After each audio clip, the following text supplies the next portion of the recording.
discussed in there. Yes, it is. Jesus goes on, but I ain't gonna bog it out because that I know you got other callers, but I want to ask this: what do y'all do about sin? What do y'all do about sin? Do y'all believe that sin exists? I don't think I accept sin as a concept in the way that you're talking about it. So how do you determine right and wrong? I determine it based on the amount of harm versus benefit to me and to others. I mean, but what I'm saying is that still doesn't give me a definition of how do you determine what's right or wrong. Because now, let me ask you this: if I disagree with you, am I right or wrong? It depends on what we're talking about. You're changing. Hang on. You're changing definitions there. No, I'm not. I'm just asking her if I disagree with you. You're changing definitions there because a minute ago you were talking about morally right or wrong, and in that last sentence you were talking about whether we considered you to be correct or incorrect. You cannot change right and wrong and correct and incorrect and try to make some kind of link there because it just doesn't work. Let's talk about morally wrong. How do you determine what's morally wrong and what's morally right? I feel that what is moral is a personal definition of what one accepts as decent behavior. My personal moral values have to do with not harming other people, not harming myself, to try to do as little harm as possible and to try to benefit as much as possible. So if I disagree with you, am I right or am I wrong morally? We're talking morally here. Disagreeing with me is not morally right or wrong. So there's no absolute then? Well, it's not morally wrong for a person to disagree with me. No, what I'm saying, but somebody has to be right. Do you believe child molestation is right? No, because it's harmful. No, but what I'm saying, if I disagree with you, right? Am I wrong or right? From my point of view, if you felt that child molestation was morally correct, I would feel that you... What I'm saying is, I said that, of course we know that, but what I'm saying is, I was trying to give the opposite opinion of what she's saying what's right, and I said if I disagree with her, it doesn't have to be child molestation, it could be anything, but what I'm saying is if I disagree with her, who's right? No, because I said to me, morality is about your personal acceptance of what you consider to be right or wrong. Right. I can't dictate that to you. So then there's no absolute according to you? If there's an absolute that I think people have to believe or not believe, no. But now, will I intervene in an action that I believe is harmful? Yes. So there's no right or wrong. I'm trying to get a clear picture. Okay. So you saying that if one person says something is wrong and some person says it's right, what standard do you use to determine who's right and who's wrong? To me, that's not even irrelevant. It's not relevant who's right or wrong. You're kidding me. No, to me, the only thing that's relevant is somebody harming someone. I'm going to be honest with you here. If you and I'm not saying that you believe this, but just as the hypothetical, if you really did believe that child molestation was fine, I don't, and give me a second to qualify after I say this, because it's going to sound a little bit bad at first.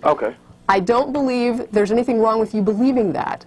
Now, if you go out and start molesting children, I will do everything I can to lock you up because you're harming people.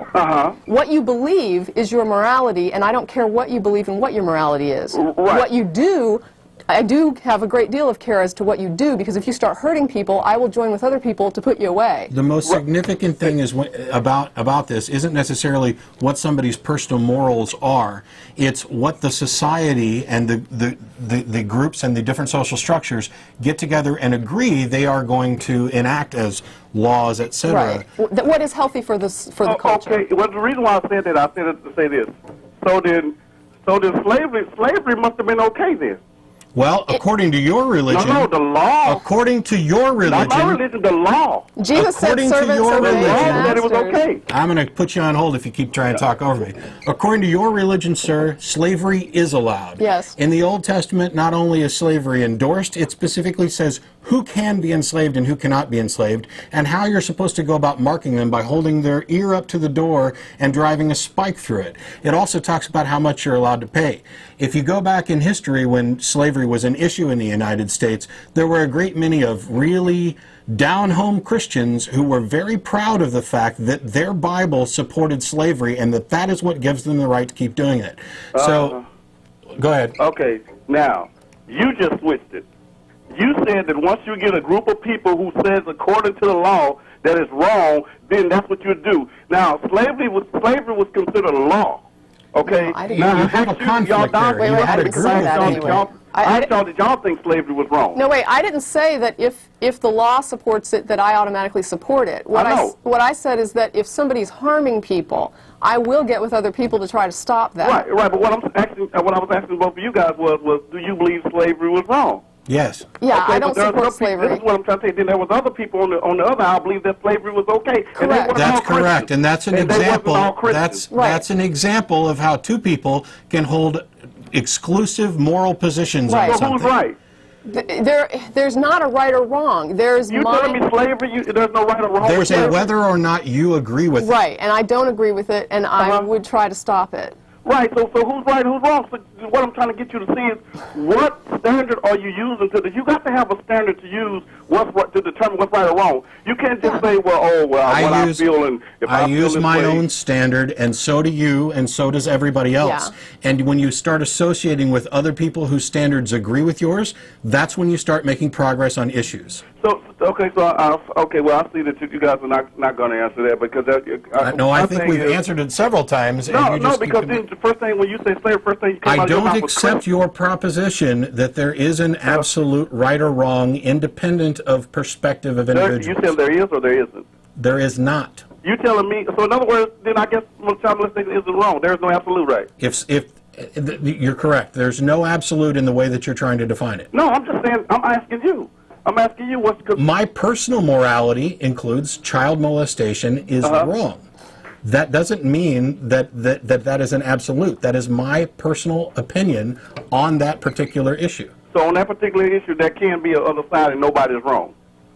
There can be another side, and I think they're wrong, they think they're correct, and it's those of us who also agree as a group that that person is wrong and that particular thing is a crime against another person, and we are going to enact laws to punish on behalf of that. That's where it comes into play. But I think also the big point here is that I would not endorse arresting somebody for thinking child molesting was correct. No, I'm saying I'm not saying thinking it. I'm saying there are people out there. The reason why I asked this question, you guys, because there are people out there that actually believe that.